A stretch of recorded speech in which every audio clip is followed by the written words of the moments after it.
Sir. पण दादांच्या निधनामुळे सहानुभूतीची लाट होती. लोकांचं म्हणणं होतं की दादांनी इतक्या वर्ष उपमुख्यमंत्रीपदी काम केलेलं आहे म्हणून ही निवडणूक बिनविरोध व्हावी. आणि त्यांचं म्हणणं असं होतं की महाविकास आघाडी म्हणजे तुमच्या पक्षाकडनं किंवा उद्धव ठाकरेंच्या पक्षाकडनं उमेदवार नाहीये, पण काँग्रेसला तुम्ही बोलावं किंवा महाविकास आघाडीच्या नेत्यांनी बोलावं. बोलायची गरज आहे की अनेक लोक अनेक निवडणुका लढतात, यशस्वी होतात. राजकारणात जे करतात ते लोकांचं काम करण्याच्यासाठी. आणि अजित पवार हे ऍक्टिव्ह होते लोकांचे विकासाच्या कामात त्यांचे लक्ष असतात आणि त्यामुळे त्यांच्या उद्यान त्या मतदारसंघात एक आदर आहे. तर तो आदर आहे ही गोष्ट मान्य केली निर्दळाने. ते अवघाची निर्णय गेले त्याचं दुःख कुटुंबामध्ये आम्हा सगळ्यांना आहे.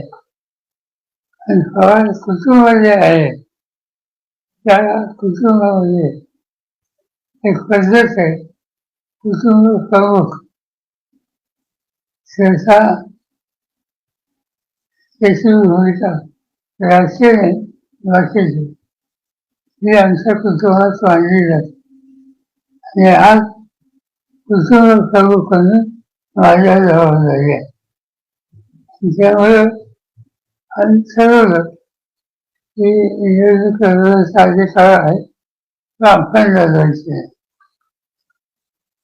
साहेब, इकडे दुसरा एक प्रश्न आहे की आज ते एवढं अर्ज दाखल कार्यक्रम झाला आणि सभा पण झाली आणि त्याच्यामध्ये एक फोटो बॅनर लावला, त्याच्यामध्ये मोदींचे पण फोटो होते, अमित शहाचे पण फोटो होते, जे की पार्टी आहे सुनीत्रा पवार यांचे.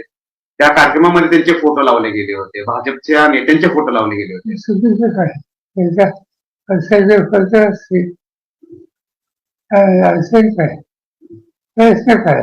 पक्षाचा कार्यक्रम होता पण इंडियनच्या नेत्यांचे फोटो लावले गेले होते असा प्रश्न उपस्थित केला जातोय. इंडियामध्ये आहेच ना. तिथल्या एका बॅनरवर तुमचाही फोटो आहे. माझं असेल तर ते चुकीचं आहे.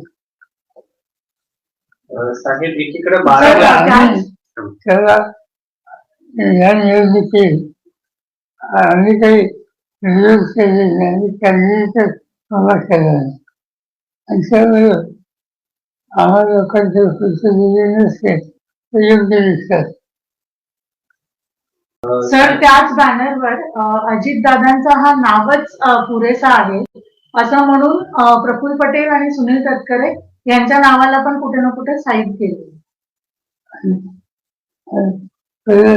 अजितदादा यांचं नावच पुरेसं आहे, प्रफुल्ल पटेल आणि तटकरे यांचं नाव लोकांची गरज नाही असं म्हणतात.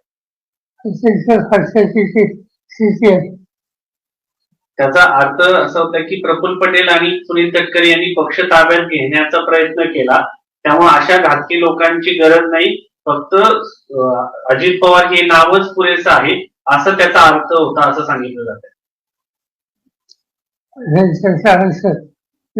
निष्कर्ष त्यांनी काढली आणि कधी काढली आणि त्यामुळे त्याचं स्पष्टीकरण त्यांनी द्यायला हवं.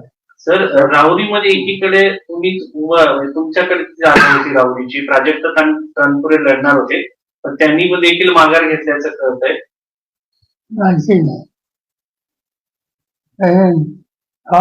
का नाही, त्यांनी नाही अर्ज भरला.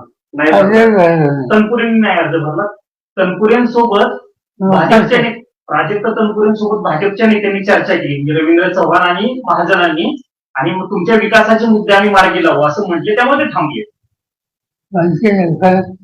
मला माझ्या पक्षाने सांगितलं की एक तनपुरेची योजना असेल मुखाच्या कार्यकर्ता त्याची योजना असेल आणि त्यांना सगळं केलं तुम्ही निर्णय स्थानिक पातळीवर घ्या, घेतला असेल.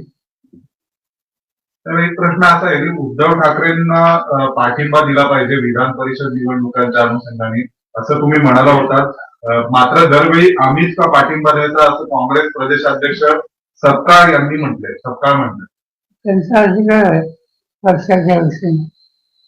उद्धव ठाकरेंनी मी राज्यसभेवर उभं राहायचं म्हणल्यावर मला फोन करून सांगितलं की आमचा फाशी होणार. त्यामुळे मला असं वाटतं की त्यांनी आपण म्हणून मला पाठिंबा दिला की सरकारी त्यामुळे आपण इथे दाखवा. साहेब तर एक प्रश्न असा आहे की दरवेळी पत्र काँग्रेसकडून असं होतं, म्हणजे महाविकास आघाडीकडून तुम्ही आता पण भूमिका घेतली बारामतीच्या निवडणुकीत की आम्ही उमेदवार देणार नाही, बिनविरोध व्हावा असं सुप्रियाताई अनेकदा म्हणाल्या, पण काँग्रेस उमेदवार देते. आता उद्धव ठाकरेंच्या वेळी सुद्धा बिनविरोधाची अपेक्षा, म्हणजे विधान परिषद त्यांना पाठिंबा द्यावा, पण काँग्रेस म्हणते आम्ही दरवेळी पाठिंबा का देऊ. तर काँग्रेस काय महाविकास आघाडीच्या विपरीत भूमिका का घेते. असं आहे की एखाद्या मतदारसंघात एखाद्या व्यवसाय राजकीय पक्षाने एक भूमिका घेतली तेव्हा काही राष्ट्रीय दिसत नाही, राज्याच्या दिसत नाही. ठीक आहे, त्यांना असं वाटतं त्यांची परिस्थिती करून निर्णय घेतला. साहेब, विलिनीकरणाच्या संदर्भामध्ये वारंवार चर्चा होते. काय पक्षांतर्गत यापूर्वी काय चर्चा झाली होती का, आणि आता स्टेटस काय आहे? असे आमच्यावरती विलिनीकरणाची चर्चा विजयनगरची आणि अजित पवार हे करत असते. अजित पवारांचा अमरावती वृत्ती झाल्याच्या नंतर ही चर्चा थांबली आणि ही प्रक्रिया थांबली. असा तो विषय आमच्या पक्षात त्याची चर्चा आता झालेली नाही. भविष्यात पण आपल्याला कळवण्यात आलं होतं का चर्चेचे अपडेट किंवा काय? त्याची बैठका पाच-सहा झाल्या. बैठक झाल्यानंतर दोघांचं पैकी एक मला येऊन ब्रीफिंग करायचं. भविष्यात या संदर्भात ही प्रक्रिया पुढे होऊ शकते मर्जरच्या संदर्भामध्ये. आज ते नाही सांगतो. साहेब, त्याच्यामध्ये अजित पवारांचा जो दृष्टिकोन आणि अभिर हा आमच्या लोकांना समाधान देणारा तेच कंटिन्यू ते गेल्यामध्ये राहिलेलं नाही. आणि त्यामुळे आजचा निदान मला असं वाटतं की आपण पक्षाचं काम सुरू करावं.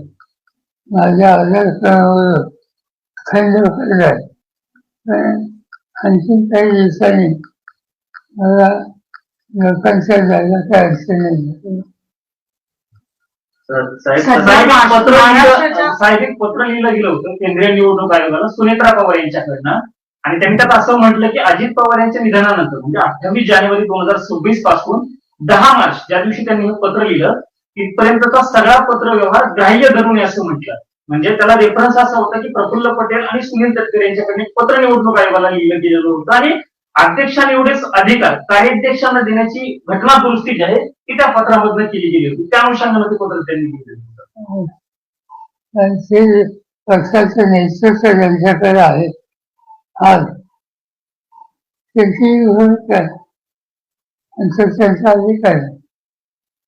साहेब, सध्या पण प्रश्न असा होतो ते त्या दोघांकडनं म्हणजे वारंवार ही चर्चा असायची की प्रफुल्ल पटेल आणि सुनील तटकरे यांच्याकडनं पक्षावरती दावा किंवा पक्षावरती त्यांचा वरचढ भूमिका घेण्यासाठी बघतायत. या पत्रावरती त्यांना झाली का मला ठाऊक नाही, पण त्यांच्या अशा पक्ष ज्यांचा आणि दुसरं कोण चालवायचं हा त्यांच्या सरकारचा अधिकार आहे.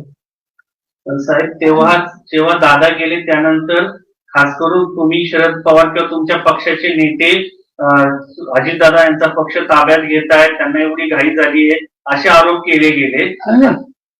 समोरून आरोप झाले तुमच्यावरती की तुमचा पक्ष त्यांचा पक्ष टेक ओव्हर करतोय किंवा हातात घेतोय, पण वास्तविकता समोर आल्यानंतर असं दिसतं की सुनील तटकरे, प्रफुल्ल पटेल यांनी पक्षामध्ये काही अधिकार स्वतःकडे मिळावे यासाठी प्रयत्न झाले, आणि तसं पत्र केंद्रीय निवडणूक आयोगाला पक्षामध्ये अधिकार चालत घेणं आणि आम्ही तसं कधीच समजलं. आम्ही ते डिस्कशनमध्ये अजितदादा गेल्याच्या नंतर अजिबात नाही. आणि काय खर्च द्यायचं आपल्या सरकारच्या पैकी कोणत्या सरकारवर विश्वास ठेवायचा हा त्यांचा अधिकार आहे. त्यांना जे योग्य असतं ते त्यांनी असतं. तर काँग्रेसनी स्थानिक पातळीवर स्थानिक पक्षांना बळ दिलं पाहिजे असं संजय राऊत यांनी म्हटलंय. आणि आता तिथे पार्थ पवार यांनी अर्ज भरल्यानंतर म्हटलं की काँग्रेसचा डाऊनफॉल सुरू होईल, त्यांनी केलं चुकीचं नाही, चुकीचं केलं.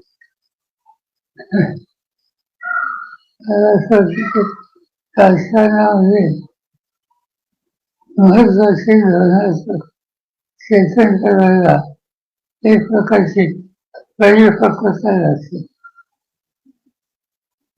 ती किस्मत आहे हे आज मी सांगू शकतो. तर आज एक युद्धामुळे प्रकरण महाराष्ट्रात एक प्रकरण जे आता सध्या चर्चेत आहे ते म्हणजे अशोक खरात प्रकरण. तर तुम्ही त्याला कसं बघतात? कित्येक तरी मंत्री जे आहेत ते तिथे जातात, त्या बाबांकडे जातात. हा वेगळ्या लेवलचा स्कॅन्डल जो आहे बाहेर एक्सपोज झाला. महिलांवरती खूप मोठ्या एकनाथ प्रमाणात शिंदेचा त्यांचा संपर्क होता असं पण आरोप झाले. लोकांना किती असं जन्मल्यापासून कधी पंजा असतात काय तिथं काय आणि 2-3 ठिकाणी जास्त पंढरपूरला गेलो तर पांडुरंगाचं दर्शन घेतो. तुळजापूरला गेलो तर भवानीचं घेतो. किंवा माझं काही महत्वाची योजना असेल, निवडणूक असेल तर कन्हेरी नावाचं गाव आहे, ते माझं गाव आहे. तिथे माझं तिथं मंदिरात नाही जातं, पण 2-4 वर्षात नाही जात. आणि जे करतो त्याची जाहिरात करायची आणि व्यक्तिगत आज महाराष्ट्रामध्ये चिंता वाचावी असं शिकत. कारण खरा बाबा का राजकीय वर्षांपासून करतात. आणखीन एक कोणतरी बाबा आला आणि आज वाचत आणखीन एक कोणतरी मुस्लिमचा बाबा आला. म्हणजे बाबांची गर्दी महाराष्ट्रात असते. एका बाजूला शाहू फुले आंबेडकर हे नावाने अखंड बोलायचे आणि अशा बाबांच्या समोर आमच्या ते लोकप्रतिनिधी लोकांच्या जाणीवीचे ते जाऊन जे काही करतात हे या सगळ्या विचाराशी विसंगत आहे. साहेब, याच्यामध्ये रुपाली चाकणकर या महिला आयोगाच्या अध्यक्ष होत्या. त्यांचे आणि त्यांच्या बाबाचे आर्थिक हितसंबंध किंवा दररोज बोलणं होत होतं असं आरोप केले जात आहेत. तर याकडे कसं बघता? आणि त्याच्यामध्ये शेकडो महिलांचे व्हिडिओ समोर आले, आर्थिक अँगल समोर आलेला, शेकडो महिलांचे व्हिडिओ समोर पण आले, त्याच्यामध्ये आर्थिक अँगल पण. माझ्या वाचनात काल आलं तुम्ही किती फोन केले आणि त्याच्यामुळे अनेकांची नावं आहेत आणि ते अनेक म्हणजे समाजात किंवा राजकीय पक्षात एक स्थान घुसवणारे ते लोक आहेत. माझ्या मते ही चिंतेची बाबत की अशा पदावर असलेले लोक अशा सगळ्या कामात इतक्यादा सहभागी होतात ही शिस्त महाराष्ट्राला कळू नये. साहेब, सध्या युद्धजन्य परिस्थिती आहे देशामध्ये, खास करून शेतकऱ्याला मोठा फटका बसेल असं सांगितलं जाते. तुम्ही देशाचे कृषी मंत्री राहिले आहेत, भारतावरती याचा काय परिणाम होऊ शकतो? परिणाम होणार, पण आज मला एक माहिती मिळाली की कालपासून बासमती तांदूळ त्या भागात नसतो तो थांबला होता, त्याला अशा समस्या मिळाली. त्यामुळे बासमती तांदूळाची निर्यात सुरू होईल अशा होत्या. हळूहळू असं झालं तर ठीक आहे. त्याच्यात सरकारला शेतकऱ्यांना जे नुकसान होत आहे त्याचं मदत करायला लागेल. साहेब, खरं तर देशाचे नेतृत्व करणारे पंतप्रधान इस्रायलकडनं येतात, नंतर हा हल्ला होतो. इस्रायलने आपल्याला याची कल्पना दिली असावी का? दिली असेल तर मग आपण त्याच्यासाठी पूर्व काही उपाययोजना करणं गरजेचं होतं का? मला माहिती नाही, पण ते काळ असा होता. मी गव्हर्नरमध्ये असताना सुद्धा इस्रायलशी पॉलिटिकल रिलेशन्स अखेर नव्हतं. इस्रायलला देशाचा केंद्र सरकारवरला मंत्री पहिल्यांदा गेला त्याचं नाव शरद मी. आणि मी गेलो त्यावेळेच्या प्राईम मिनिस्टरच्या सांगण्याने. मी गेल्याच्या नंतर तिची शेती ही पाहण्यामध्ये मला इंटरेस्ट आले. तुमच्या डेलिगेशनमध्ये मी येऊ इच्छिते अशी मला विनंती त्यावेळेला राजस्थानच्या मुख्यमंत्री वसुंधरा त्यांनी केली. मी त्याला म्हणतो. नंतर मला नरेंद्र मोदी गुजरातचे मुख्यमंत्री त्यांनी विनंती सुचवलं. त्यांची याची इच्छा आहे. त्यांना मी प्राईम मिनिस्टरची परवानगी यामध्ये सांगितलं. माझं जे शिष्टमंडळ होतं ते शिष्टमंडळामध्ये हरियाणा, पंजाब, राजस्थान आणि गुजरात याचे प्रमुख हे माझ्या शिष्टमंडळ होते. आम्ही तिथं 2 दिवस शेतीच्या आणि पशुसंवर्धन या सेक्शनमध्ये जे मोठं काम इस्रायली शास्त्रज्ञांनी केलं त्याची माहिती घेतली. आणि 4 दिवसांनी आमचं शिष्टमंडळ परत त्या निघालं. त्यावेळेला मोदी साहेबांनी मला विनंती केली की त्याला आणखीन 2 दिवस जायची इच्छा आहे. मी प्राईम मिनिस्टरला विचारलं. त्याने हो म्हणून सांगितलं. मोदी साहेब आणखी 2 दिवस आहेत. हा एवढा मर्यादित संबंध इस्रायलशी आम्हाला करता होता. पण पॉलिटिकल किंवा लष्कराशी संबंधित असायला. सर, तुम्ही आता जो पार्लमेंट सेशन व्हिजिट करणाऱ्या जिथे प्रेझेन्स असणार तो म्हणजे एक्सटेंडेड सेशन असणार 16, 17, 18 ला. त्यावेळेस विमेन रिझर्वेशन बिल बरोबरच डिलिमिटेशन प्रोसेस जो एक मोठा असा मेजर रिफॉर्म होणार आहे. लोकसभाच्या सीट्स 816 816 पर्यंत पोहोचणार आहे. तुम्ही कशा प्रकाराने ह्याला बघता? हे कसं आहे की माझ्या वाचनात आलं झाले. अजून आम्हाला ऑथेंटिक सेक्रेटरीकडनं ते गव्हर्नमेंटकडनं काही केलेली. पण 30 वर्षावरील दिवस आहे सीट वाजायची. असं काही उल्लेख असेल. आजच माझ्या पक्षाचे आसनव खासदार काही माझ्याकडे होते. त्याचे सुफी असा मतदारसंघ आहे तो 24 टाकतात. दुसऱ्या एकाचा 11-18 असतात. एखादा 16 असतात. हा 24 आणि 16 इतका फरक.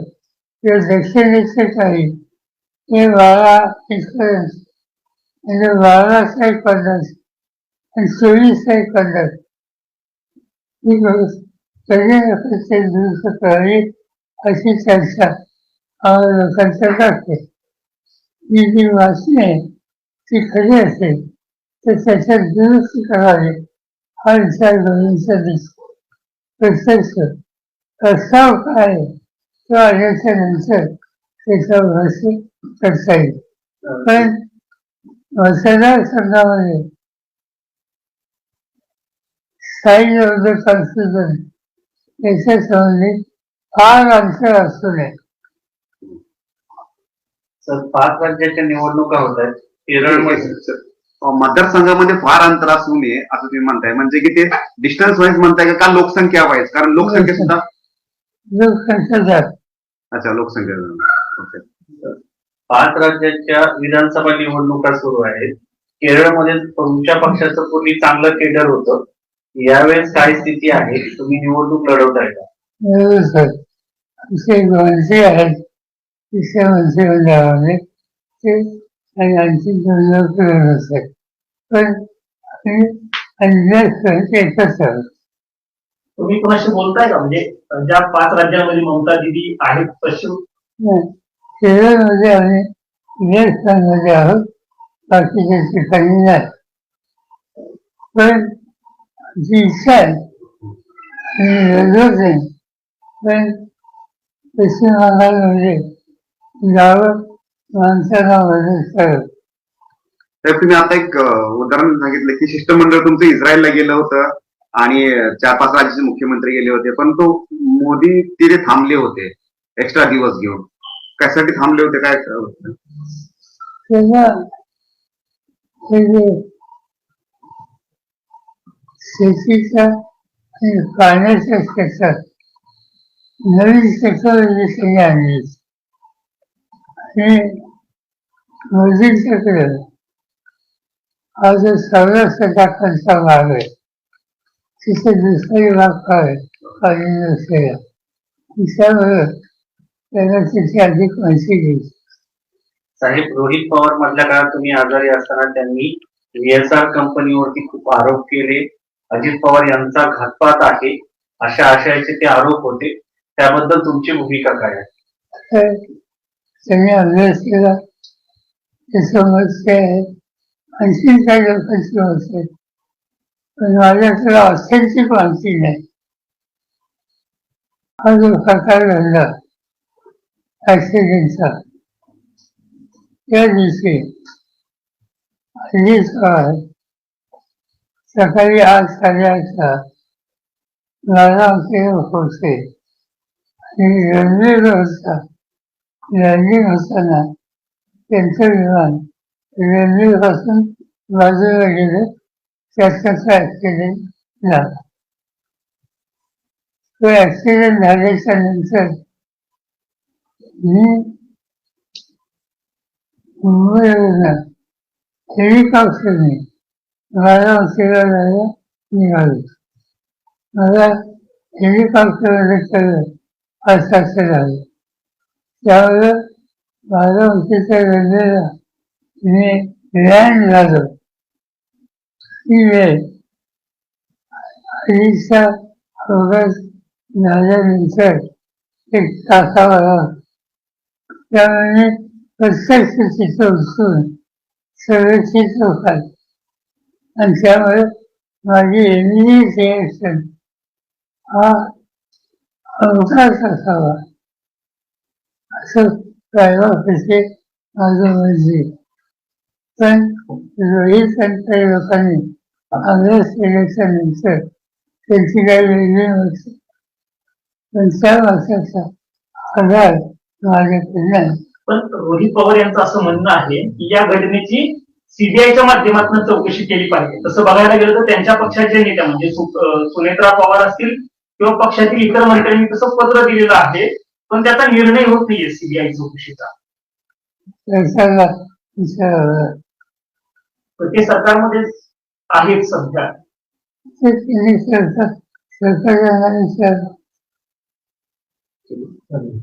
साहेब.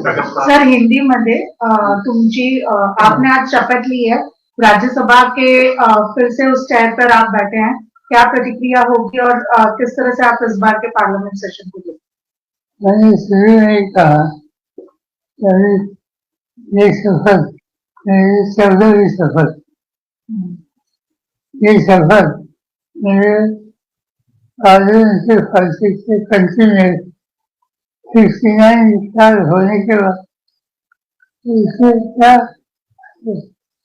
कोई नए लोग सुनते आए उनके जीवन में एक तरह की अलग स्थिति होती है। तो हमारे लोगों के साथ हम लोग इस सदन के काम में पूरे हो गए। आने वाले पार्लियामेंट सेशन में डिलिमिटेशन प्रोसेस होने को है, वुमेन रिजर्वेशन बिल होने वाला है, एक्सटेंडेड सेशन खास किया गया है 16-17 को। आप अटेंड करेंगे, किस तरह से इस दोनों चीजों को करेंगे। हमारी कंसिस्टेंट लाइन है रिजर्वेशन को संरक्षण करने के लिए। आप ठीक तरह से इंक्वायरी करेंगे। देश में सबसे पहले रिजर्वेशन 11% ये महाराष्ट्र विधानसभा में किया मुख्यमंत्री। तो पहला रिजर्वेशन महिला को 11% महाराष्ट्र ने बाद में यहाँ राजीव गांधी ने रखकर सर हमारा समर्थन सब हमने एग्जीक्यूट किए। और मुझे याद है कि सब पार्लियामेंट में जब रिजर्वेशन तब प्रपोजल आ गया तो कुछ हमारे साथियों ने जो प्रपोजल हार से फेंक दिया और उसने हंगामा इसका समर्थन हमने कभी किया नहीं। हमारा सब समर्थन था आज भी। सर बारामती उपचुनाव में सुनेत्रा पवार जी ने अर्जी दाखिल की है, नामांकन हुआ है, कैसे देखते हैं आप उसके? और कांग्रेस ने अनअपोज नहीं किया, कहीं ना कहीं लेकिन फिर भी उन्होंने उम्मीदवार। मैं इसका समझता हूँ चुनाव लड़ना है तो अपोजिशन ने क्या करना, इसको लड़ना है उसे निर्वाचित करने की प्रयास। हर राजनीतिक दल की अलग अलग कुर्सी पर लाइन होती है। उन्होंने कांग्रेस करके लगा, उन्होंने किया, फिर भी लाल जैसा रिजॉल्व आएगा तब कांग्रेस करना होगा। अजीत पवार सर आपके लाडले थे, आज उनकी बीवी जब कमान सब संभाल रही है, आपके घर के ही लोग हैं, तो आप इसको किस तरह से देखते हैं? डीसीएम से लेकर अब वो चुनाव लड़ रहे हैं। परिवार के सदस्य चाहे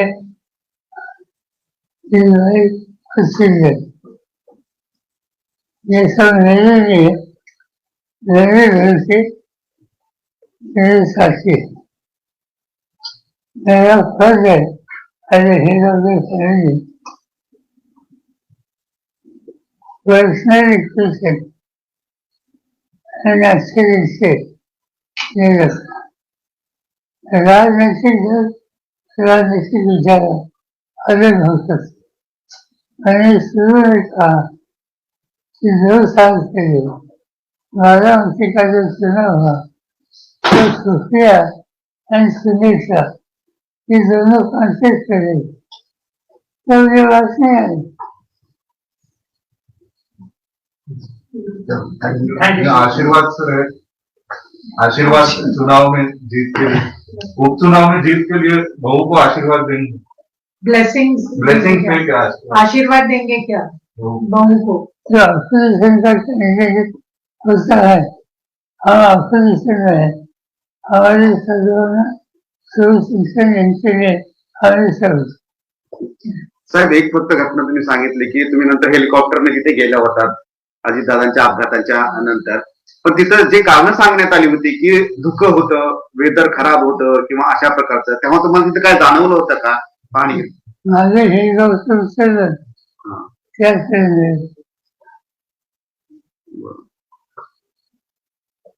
तर तुम्ही एक शेवटचा प्रश्न मराठीत एकच आहे,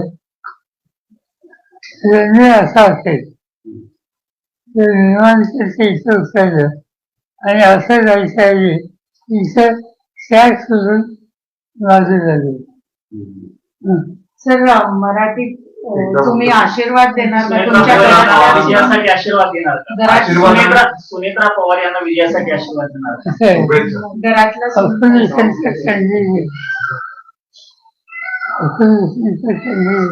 तुम्ही असेल त्यांना सहकार्य करणं बाकीच्या ऑपोजिशनच्या सहकार्यांची जबाबदारी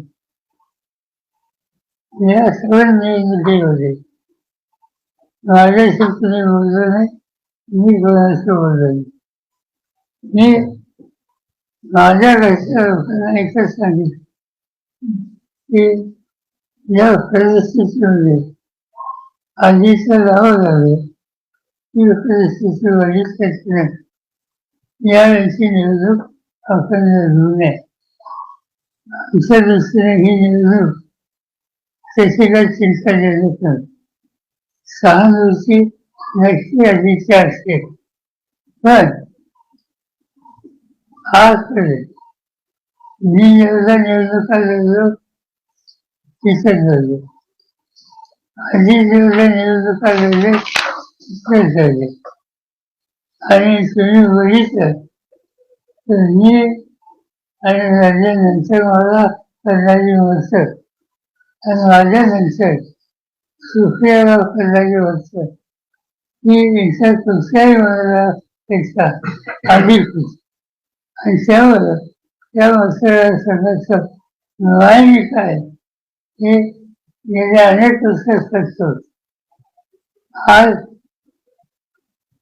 त्याच्यापूर्वी एकच निवडणूक झाली की जिथं सिनेटचा पराभव झाला, सुप्रिया निवडून आली.